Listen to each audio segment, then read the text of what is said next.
Hi friends, welcome to my channel. ఈరోజు బంగాళదుంపల వేపుడిని క్రిస్పీగా ఎలా చేయాలో చూద్దాం రండి. ఈ కరకరలాడే వేపుడు వేడి అన్నంలో కలుపుకు తింటే చాలా బాగుంటుంది. ఇది పిల్లలకి పెద్దవాళ్ళకి కూడా చాలా ఇష్టమైన కూర. ముందుగా 4 బంగాళదుంపలు తీసుకుని బాగా కడిగి దాని మీద తొక్క తీసేసుకోవాలి. తొక్క తీసేసిన తర్వాత బంగాళదుంపల్ని మీడియం సైజులో ముక్కలు చేసుకోవాలి. వీలైనంత వరకు ముక్కలన్నీ ఒకే సైజులో ఉండే విధంగా చూసుకోవాలి. వీటిని ఒక గిన్నెలో వేసి ముక్కలు మునిగేదాకా నీళ్లు పోసి స్టవ్ మీద పెట్టి 10 నిమిషాలు ఉడికించాలి. ముక్కలు మరీ మెత్తగా అవ్వకుండా చూసుకోవాలి. స్టవ్ మీద ప్యాన్ పెట్టి వేడెక్కిన తర్వాత ఆయిల్ వేసుకోవాలి. ఇందులో కొద్దిగా పసుపు కూడా వేసుకోవాలి.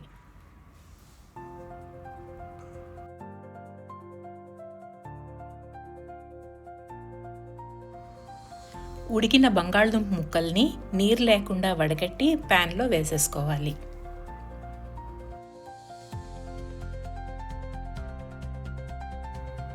స్టవ్ ఫ్లేమ్ని సిమ్లో పెట్టుకుని ముక్కల్ని కలుపుకుంటూ ఉండాలి.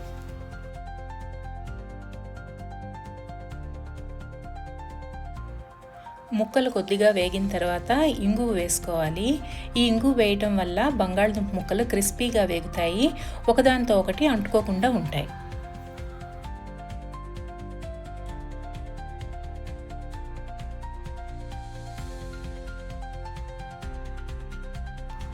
బంగాళదుంప ముక్కలు వేగిపోయాయండి, గోల్డెన్ బ్రౌన్ కలర్లోకి వచ్చాయి.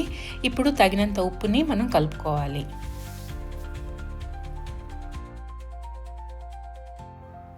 ఇప్పుడు ఒక 1/2 స్పూన్ కారం ముక్కల మీద చల్లుకొని ముక్కల్ని బాగా కలుపుకోవాలి. కూరని ఒక బౌల్లోకి తీసుకోవాలి. ఇప్పుడు ఈ కూరలో మనం పోపు వేసుకోవాలి.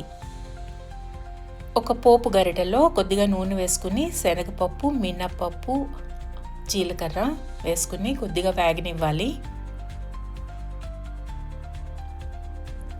కొద్దిగా ఆవాలు కూడా వేసుకోవాలి.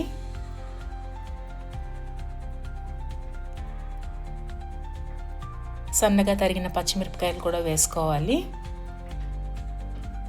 వేసుకుని కూర మీద వేసేసుకోవాలి. కరకరలాడే బంగాళదుంపల వేపుడు రెడీ అయిపోయిందండి. మీరు కూడా తప్పకుండా ట్రై చేయండి.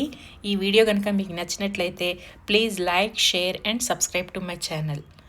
Thank you. Take care.